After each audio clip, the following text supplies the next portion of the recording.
Assalamualaikum warahmatullahi wabarakatuh. Selamat malam. Lebih kurang 2-3 hari ini kita menemukan sesuatu yang baru sepertinya dalam hiruk pikuk ijazah Jokowi. Dengan adanya, kita sebut saja dalam tanda kutip, Profesor Ijazah, yaitu Profesor Sofyan Effendi, mantan rektor UGM. Dalam sebuah kanal YouTube yang saya tonton, itu lebih kurang durasinya 1 jam lebih, ada semacam wawancara Profesor Sofyan Effendi bersama saudara Rismon Sianipar yang bercerita banyak tentang pengalaman beliau, Profesor Sofyan Effendi ini di UGM, sejarah UGM, dan juga dalam tanda kutip menyerempet persoalan ijazah Jokowi. Bagaimanapun tampilnya profesor ini bisa menjadi, katakanlah, mungkin bisa menjadi saksi ahli di dalam persidangan nanti kalau memang persoalan ijazah Jokowi tersebut sampai ke persidangan, di mana mungkin dalam beberapa hari ini sudah akan ada tersangka. Katakanlah kemungkinan besarnya Bung Rismon CS ini yang akan jadi tersangka dan akan digelar kasus ijazah Jokowi ini di pengadilan. Maka profesor tersebut, walaupun ada juga mungkin beberapa profesor yang sudah ikut andil atau ikut campur mungkin, atau ikutlah di dalam proses kasus ijazah ini, bisa menjadi saksi ahli mestinya di pengadilan atau menjadi saksi di pengadilan bagi kubu Rismon CS, dan itu bisa menguntungkan bagi Rismon CS untuk setidaknya mungkin memperkuat argumentasi mereka, karena dalam mungkin fenomena atau hiruk pikuk ijazah Jokowi ini, apa yang telah dilakukan oleh Bung Rismon dan juga Roy Suryo mengenai digital forensik itu memang tidak bisa. Saya pikir tidak perlu kita jadi ahli seperti Joshua Sinambela untuk mengatakan bahwa digital forensik yang dilakukan oleh Rismon CS terhadap foto ijazah Jokowi tidak bisa membuat kesimpulan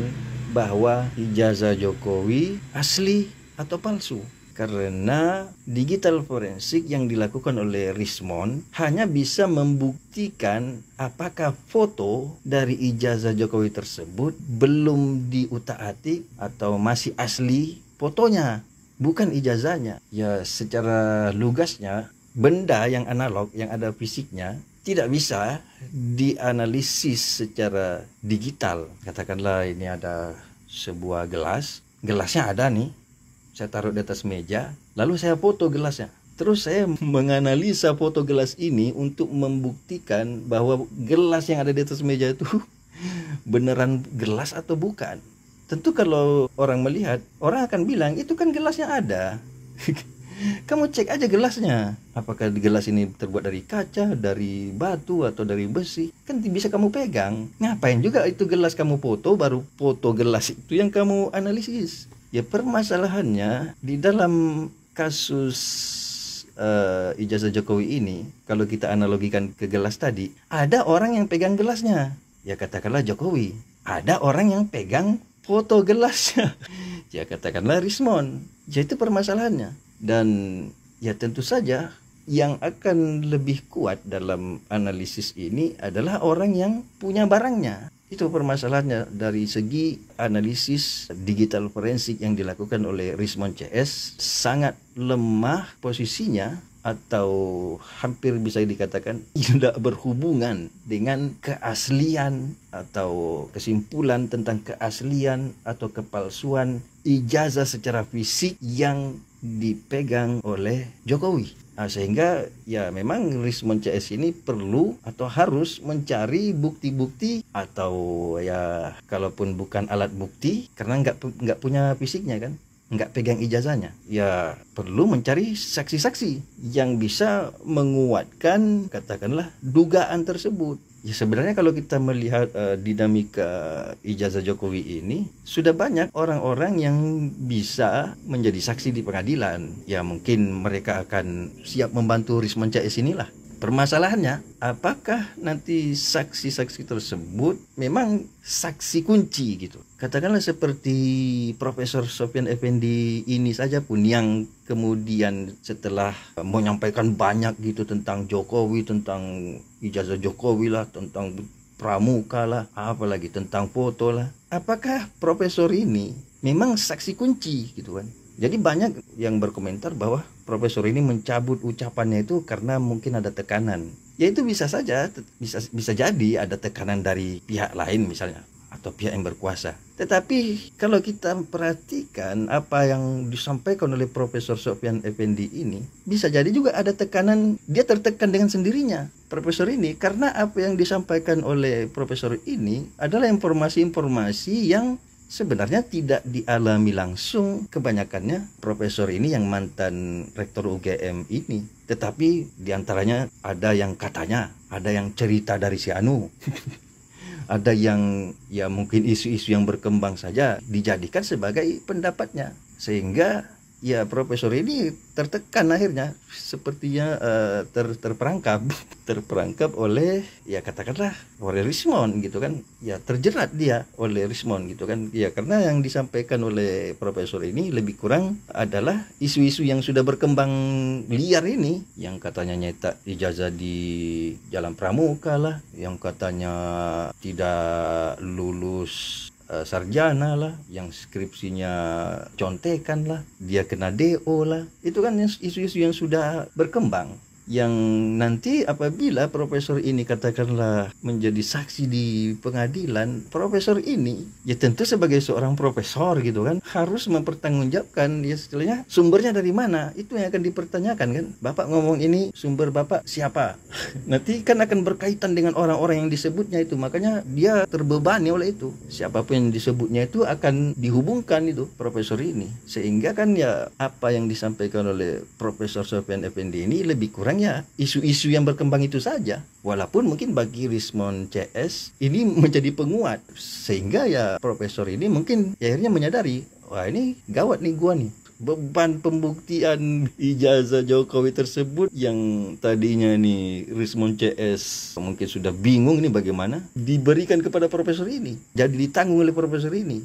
Ya karena semua sudah diucapin nih sama profesor ini. Ya mungkin dia menyadari itu. Wah ini gua kena jerat nih sama Rismond CS nih. Makanya dia cabut pernyataannya. Ya mungkin ini akan berkembang lagi nih, Profesor Sofyan Effendi ini mungkin bisa saja nanti berkembang akan menjadi terlapor juga atau bagaimana. Setidak-tidaknya mungkin akan menjadi saksi Rismond CS lah. Ya kalau mungkin diminta oleh Rismond CS dan ya kalau profesor ini bersedia. Permasalahannya profesor ini telah mencabut pernyataannya. Apakah itu bisa semudah itu dan seterusnya? Bagaimana nanti kalau misalnya Rismond CS juga bilang, ya saya cabut pernyataan kami bahwa kami tidak mau urus lagi ijazah Jokowi. Apakah masih ada waktu gitu kan? Persoalan sekarang ini kan yang ditindaklanjuti oleh kepolisian adalah laporan Jokowi bahwa ini Rismond CS ini mungkin diduga atau dianggap telah mencemarkan nama baik Jokowi. Jadi itu diantara yang bisa menjadi saksi katakanlah profesor ini. Kemudian soal Jalan Pramuka. Itu juga berkembang, sudah viral videonya. Ada seorang mantan intelijen lah, aparat, yang bicara soal percetakan pramuka itu atau Jalan Pramuka atau apa gitu. Bahwa memang percetakannya itu bisa membuat sesuatu salinan dokumen atau cloning atau kopian yang mirip dengan aslinya, atau ya kita katakan aspal, asli tapi palsu. Sampai-sampai dia mengatakan pernah seseorang membuat visa untuk ke Amerika dan itu bisa masuk ke Amerika, visanya itu terdeteksi asli gitu. Lagi-lagi pernyataan dari seorang mantan intelijen ini juga nanti akan digali, ini sumbernya mana. Dia tidak bisa hanya bercerita begitu saja kan. Termasuk juga ada politikus yang bilang yang masalah percetakan di pramuka itu sendiri. Itu kan nanti harus ditemukan siapa yang mencetaknya itu. Harus ada orang yang mengatakan, ya ini saya yang mencetak. Tanggal sekian misalnya, bulan sekian, tahun sekian, saya yang mencetak. saya serahkan kemana? Itu kan akan digali semua oleh penyidikan dulu kan, di polisi dulu akan ditanyakan itu semuanya. Akan di BAP kan orang-orang ini apabila siap katakanlah bersaksi gitu kan. Ya katakanlah orang-orang ini semuanya akan siap bersaksi gitu kan. Karena ya apabila tidak siap bersaksi misalnya, ya itu akan menjadi isu-isu aja begitu kan. Pembangunan isu propaganda yang semakin liar. Bagi saya sebagai orang awam, masyarakat yang juga mungkin ya tergerus atau ikut-ikutan jadi terpengaruh oleh isu-isu ini atau propaganda juga. Lebih bagus ya memang ini proses hukum ini ya silakan sampai ke pengadilan gitu kan. Kita terima aja apa adanya gitu sebagai masyarakat supaya kita bisa melihat penyelesaiannya di pengadilan. Toh nanti kan tersangka katakanlah misalnya Rismon CS jadi tersangka kan belum tentu dia bersalah juga. Silakan ini dua pihak ini antara pihak Jokowi yang mengatakan ijazahnya asli dan pihak Rismon CS yang mengatakan ijazah Jokowi palsu, silakan sama-sama pergi ke pengadilan yang memang harus melalui proses penyidikan ini supaya nanti ya P21 dan oleh jaksa ada penuntutan di pengadilan. Silakan aja ke pengadilan. Ya saya pikir kita sebagai masyarakat kita lihat aja nih bagaimana endingnya kan. Ya harus endingnya di pengadilan biar selesai nih permasalahan ini tidak berlarut-larut begitu saja gitu kan. Di satu sisi ada dugaan ini ada agenda besar lah di belakangnya, ada macam-macam lah. Di satu sisi lagi ini negara kita ini pernah dipimpin presiden yang ijazahnya palsu lah. Silakan segera ke pengadilan karena akan bicara secara hukum supaya nanti selesainya di pengadilan. Atau kalau perlu bagi siapapun misalnya yang suka ngomong gini, tinggal tunjukin aja kok susah amat, silakan pergi ke pengadilan semuanya, penuhin itu pengadilan. Silakan Pak Jokowi itu juga atas perintah hakim misalnya, silakan Pak Jokowi tunjukkan ijazahnya. Ngantrilah situ semuanya orang yang ngomong tinggal tunjukin aja kok. Silakan aja. Pergi kita semua ke Jakarta misalnya bagi yang mau ya. Kalau saya sih malas juga. Bagi yang mau banget gitu melihat ijazah Jokowi, silakan pergi Jakarta. Itu kan memutar roda ekonomi. Perekonomian itu jadi kan. Katakanlah agak misalnya 10 juta orang yang suka kali mau lihat ijazah Jokowi, silakan pergi ke Jakarta sana. Tadi mana pengadilan itu, silakan antri situ. Oh ini ijazah Jokowi. Silakan Jokowi situ, ini ijazah saya di depan hakim gitu. Tetapi dalam kaitan ijazah Jokowi ini bagaimanapun bukan berarti kita ini pro ini, tetapi sebagai masyarakat, sebagai orang awam, sebagai rakyat jelata yang kita ini ya katakanlah negara hukum, dalam hal ijazah Jokowi bagi saya sebagai orang awam saya merujuk kepada yang punya otoritas. Terlepas nanti bagaimana selesainya, selama yang punya otoritas mengatakan ijazah Jokowi asli, itu yang saya pegang. Sampai detik ini UGM yang merupakan institusi yang punya otoritas mengatakan ijazah Jokowi asli. Sebagai masyarakat awam ya itu yang saya pegang. Karena memang begitu adunya. Asli itu kan, kata asli itu kan dari bahasa Arab, aslun, asal. Asli itu kan asal. Ini berasal dari mana ini ijazah ini? Berasal dari UGM. Aslinya tuh UGM, asalnya tuh UGM. UGM bilang ini asli, sesuai dari asalnya. Ya makanya saya sebagai orang awam, ya udah UGM kok yang bilang. Mau itu Rismon CS atau Suryo pakar bagaimanapun, supaya dia punya kekuatan hukum, harus dia bisa menang di pengadilan. Karena Rismon CS tidak punya otoritas dalam hal ini. Secara kapasitas pun yang mereka ini kita tetap menghormati sebagai ahli, tetapi yang mereka lakukan sebagai ahli melakukan digital forensik itu sudah tidak nyambung dengan ijazah yang ada fisiknya, sehingga penelitian mereka yang bersifat digital itu tidak bisa diterima. Termasuklah itu penelitiannya tentang foto ijazah Jokowi lah, tentang foto Jokowi dibandingkan dengan foto orang lain lah, tidak bisa dipakai karena itu tidak nyambung. Itu aja, tidak nyambung. Menyalahi tata cara analisis. Ya seperti tadi analoginya, ini gelasnya ada, bendanya ada. Kenapa yang Anda teliti itu foto gelasnya? Nah, itu permasalahannya dari segi keahlian. Maka ijazah Jokowi yang fisik itu sudah diperiksa atau diteliti atau dianalisa oleh Polri yang memang punya otoritas juga. Nah itu lagi plusnya itu. Selain UGM yang punya otoritas bilang asli, penelitiannya pun secara analog sudah dilakukan oleh lapor Polri, terlepas bagaimana pandangan masyarakat atau ya image Polri itu sendiri, tetapi dari segi otoritas ini lapor ini sudah punya otoritas, punya kapasitas, dan bahkan kualitasnya juga sudah diakui dunia juga. dan kepada siapa lagi kita sebagai orang awam ini akan percaya gitu kan. Kemana akan kita tuangkan kepercayaan kita kalau tidak kepada yang punya otoritas, yang punya kapasitas. Memang ini semua masih bisa di challenge, ditantang gitu kan. Ya tapi ditantangnya di mana? Di pengadilan.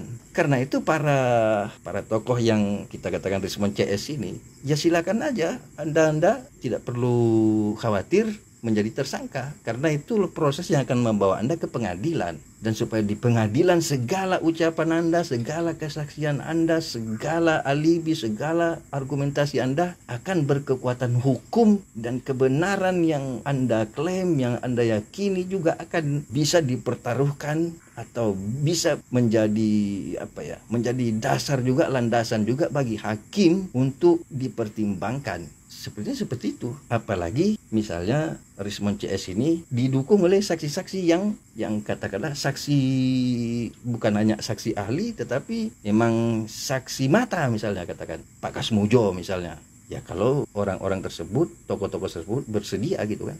Pak Kasmujo, Profesor Sofyan Effendi, mantan intelijen itulah yang bicara tentang Jalan Pramuka, yang katanya anggota atau pengurus partai lah. Silakan bapak-bapak semua menyatakan bersedia menjadi saksi, supaya apa-apa yang bapak-bapak sampaikan di medsos di mana-mana tidak hanya menjadi konsumsi kami sebagai masyarakat yang tergerus juga oleh fenomena kasus ijazah Jokowi ini, supaya kami tidak hanya diberi makanan informasi yang liar gitu dan masih simpang siur gitu kan.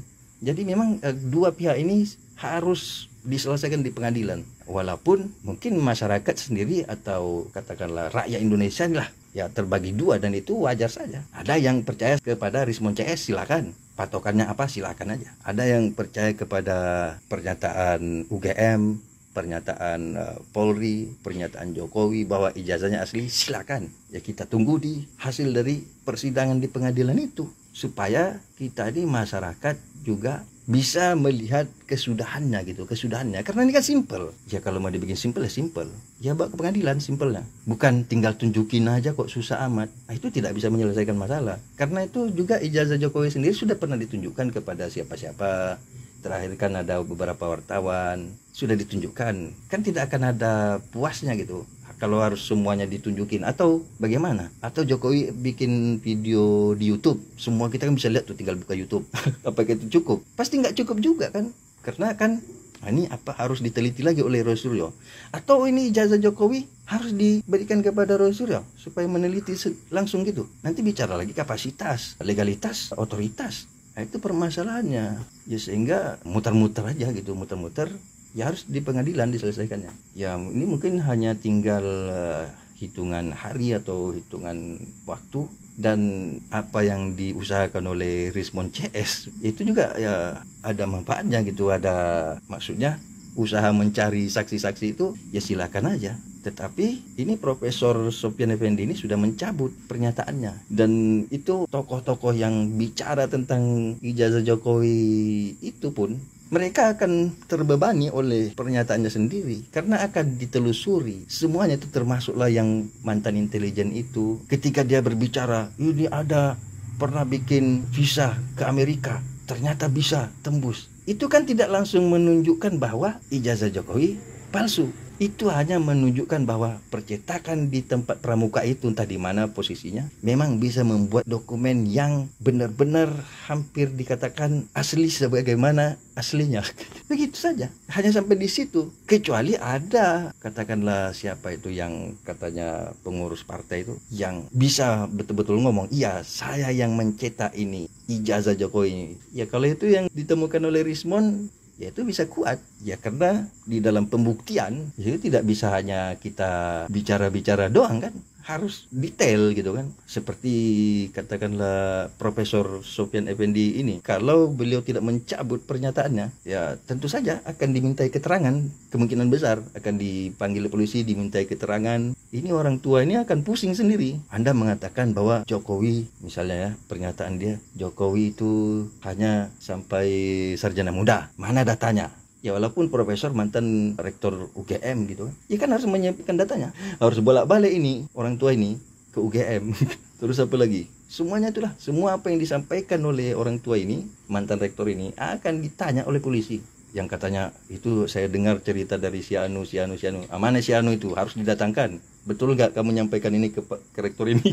Ya itu mungkin pertimbangan Pak Profesor ini yang sehingga mencabut pernyataannya. Yang lebih kurang pernyataannya itu kebanyakan isu-isu yang berkembang ini aja disampaikan dia. Jadi itu permasalahan yang mungkin akhirnya perlu dipertimbangkan juga oleh Rismon CS. Yang dipikirkan oleh Rismon CS ini, apakah orang-orang ini siap menjadi saksi ketika kita nanti di pengadilan?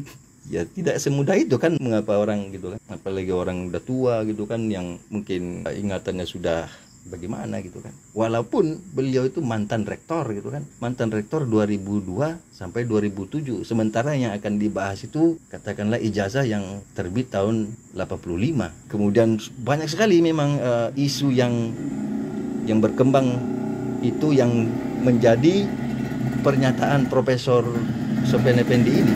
Sehingga kalau saya lebih cenderung menginterpretasi bahwa profesor ini tertekan dengan sendirinya, bukan ditekan oleh siapapun. Ya, karena ya berat kalau profesor ini tidak mencabut pernyataannya, dia akan ya terbebani, dan semua beban pembuktian bisa jadi akan ditimpakan ke profesor ini, yang katakanlah bisa menjadi saksi ahlinya Rismon CS, atau mungkin saksi mahkota atau saksi apalah, karena kapasitasnya sebagai mantan rektor UGM itu. Yang lain-lain juga, apakah mereka ini siap untuk membuktikan gitu kan? Yang tadinya ini hanya beberapa orang, Rismon, Roy Suryo, yang sudah tidak bisa melawan kalau hanya menggunakan digital forensik itu karena tidak nyambung. Karena itu sepertinya tokoh-tokoh lain yang ikut bicara itu setidaknya perlu mereka pertimbangkan. Ini jangan-jangan kita nih terapa nih, bisa aja di dalam tanda kutip dimanfaatkan oleh Rismon CS ini yang sudah pusing juga ya kan, karena penelitian mereka tuh penelitian abal-abal. Itu aja apanya. Soal di medsos ini ada postingan macam-macam, ya itu kan isu-isu yang tidak jelas apanya. Silakan aja siapapun mau ikut apapun, tapi bagi saya sebagai orang awam, kaidahnya bahwa kita orang awam ini mengikuti yang punya otoritas. Selama yang punya otoritas, katakan dalam hal ini UGM, tidak terbantahkan pernyataannya bahwa ijazah Jokowi asli, tidak bisa dibantah oleh katakanlah Rismon CS ini, maka itulah yang sah, itulah yang berlaku, itulah yang berkekuatan hukum, dan itulah yang benar. Soal ada yang mau nyindir-menyindir, bully-membuli, silakan aja kata Jokowi. Karena dalam hal ijazah Jokowi ini, atau ijazah siapapun, dalam hal kita percaya atau tidak, kita tidak akan dihukum. Oh saya tidak percaya, atau saya ragu, saya meragukan keaslian ijazah Jokowi, silakan aja. Saya tidak percaya, silakan aja. Dia menjadi masalah kalau kita bilang ijazah Jokowi palsu. Kita membuat pernyataan, ijazah Jokowi palsu, ijazah Jokowi cuma nyetak di Jalan Pramuka. Itu yang akan menjadi masalah bagi kita. Karena dalam hal ini ya mungkin karena sudah begitu liarnya berkembangnya isu ini, bagi saya itu merusak pikiran orang ramai gitu kan, pikiran orang ramai. Bahkan bukan saja pikiran orang awam, yang akademisi, yang doktor-doktor pun ikut juga seperti itu. Yang mereka ini sudah biasa dengan penelitian, kononnya kan penelitian. Ya dari situ juga ya kita memang secara fakta pun ya memang masih terbuka kemungkinan, tetap terbuka kemungkinan atau bisa di-challenge apakah ijazah Jokowi ini asli atau tidak. Tetap bisa, silakan. Di pengadilan itu memang challenge itu. Dan saya pikir negara hukum ini harus tetap konsisten memberikan kesempatan kepada Rismon CS untuk silakan membuktikan atau silakan membela diri saudara di pengadilan sekuat apa argumentasinya, sekuat apa bukti-bukti yang ada pada Anda, dan bisa atau tidaknya melawan bukti-bukti yang ada pada Jokowi. Karena ini pembuktian juga dari dua sisi. Yang satu membuktikan ijazahnya asli, yang satu membuktikan ijazahnya palsu. Udah gitu aja. Sehingga yang harus dibuktikan oleh Rismon CS adalah kepalsuan ijazah Jokowi. Apabila kubu Rismon CS ini bisa membuktikan kepalsuan ijazah Jokowi, ya maka selamatlah dia, menang dia. Itu saja apanya kan. Ya kalau tidak bisa ya tentu ada konsekuensi hukumnya sesuai dengan delik atau laporan dari Jokowi atau dari pihak Jokowi tersebut, ya tentu saja nanti akan ada yang kalah menang lah dalam tanda kutip di pengadilan gitu kan. Saya juga tersendiri gitu kan. Bagi saya sayang juga profesor tersebut mencabut pernyataannya. Kenapa tidak terus saja gitu kan? Silakan aja Prof jadi saksi di pengadilan. Supaya kami ini masyarakat ini yang udah mungkin sekian lama ini bahkan terpecah menjadi dua gitu kan, bisa menyaksikan pergulatan argumentasi hukum di pengadilan itu nanti. Ya setidaknya mendapat pencerahan. Ya saya pikir Rismon Sianipar dan CS-nya tidak akan gentar untuk sampai ke pengadilan, supaya kami atau kita masyarakat luas yang tidak terlibat langsung dengan kasus ini ya bisa puas nantinya dengan perimbangan atau kejelasan argumen masing-masing gitu kan, supaya kita bisa lihat mana sebenarnya yang disampaikan ini cuma isu atau cuman propaganda, ada datanya, ada barang buktinya, alat buktinya misalnya, ada saksinya, ada orang yang memalsukannya, dan seterusnya gitu kan. Begitu juga kita akan melihat dari sisi Jokowi, ada barangnya, ada ijazahnya, ada UGM-nya, ada forensik Polri-nya gitu kan. Ya sehingga apa yang diputuskan oleh nanti hakim itu, ya itulah yang harus kita terima. Itulah yang harus kita terima sebagai itulah yang benar, itulah kebenarannya, itulah faktanya, itulah yang sah. Supaya selesai, tidak berlarut-larut gitu kan. Apa negara kita ini sibuk ijazah aja. Tapi memang dalam kaitan ijazah ini, kita kan baru-baru kemarin juga ada kasus ini, Bahlil. Bahlil itu kan ya hampir sudah jadi doktor gitu kan. Hampir jadi doktor. Di antara permasalahan Bahlil ini kan ada data yang dipakai tanpa izin ke pemilik data tersebut atau perusahaan apa gitu kan. Dari situ kita bisa melihat begitu pentingnya SOP data. Harus izin ke perusahaan ternyata. Tidak bisa kita hanya langsung mengutip, oh perusahaan ini punya kekayaan segini, kita langsung tulis di dalam skripsi kita atau dalam tesis kita atau dalam disertasi kita kan. Harus izin, harus datang ke sana karena ini penelitian. Itu sama dengan yang dilakukan oleh Rismon ketika dari proses analisanya pun sudah tidak nyambung kan, tapi itu dari proses ngambil datanya pun sudah tidak sesuai SOP, tidak ada izin. Bahkan dia ke perpustakaan UGM main curi-curi gitu aja kan. Makanya bagi saya sangat lemah penelitian Rismon CS ini. Untuk Bung Rismon CS ya bagaimanapun Bung Rismon CS ini harus diberi kesempatan untuk berargumentasi, untuk ya katakanlah terus menggali informasi tentang ijazah Jokowi dan mencari orang-orang tokoh-tokoh yang siap menjadi saksi di pengadilan nanti. Itu aja. Dan bagi saya sebagai masyarakat sangat mengharapkan kasus ijazah Jokowi ini harus selesai di pengadilan dan harus ada keputusan oleh pengadilan itu yang mana nanti pengadilan dalam hal keaslian ijazah Jokowi tetap akan merujuk ke UGM juga. Tugas Rismon CS ini bagaimana mematahkan pernyataan UGM itu yang punya otoritas. Sobat.